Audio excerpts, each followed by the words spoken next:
Dieu conduit la sagesse et il dirige les sages, qu'il me donne alors de parler en réfléchissant et de penser d'une façon digne des dons reçus.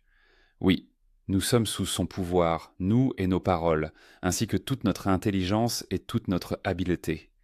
C'est Dieu qui m'a donné une connaissance exacte de tout ce qui existe. Il m'a appris comment le monde est composé et comment agissent l'air, l'eau, le feu, la terre.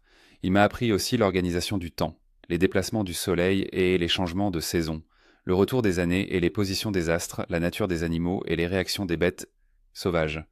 Il m'a appris encore la puissance des esprits et les raisonnements des humains, les espèces de plantes et le pouvoir guérisseur de leurs racines. Je connais à la fois tout ce qui est caché et tout ce qu'on peut voir. En effet, c'est la sagesse qui m'a enseigné cela, elle qui a fait toutes choses.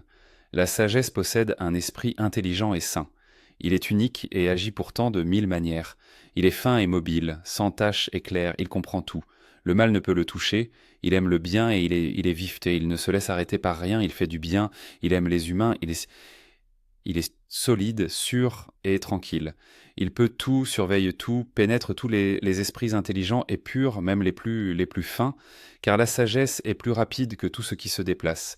Elle traverse tout et pénètre tout parce qu'elle est pure. En effet, elle est un souffle de la puissance de Dieu. Elle sort directement de la gloire du Tout-Puissant. C'est pourquoi rien d'impur ne peut entrer en elle. Elle est un reflet de la lumière qui dure toujours, un miroir sans tache de l'action de Dieu, une image de sa bonté. Elle est seule et pourtant elle peut tout.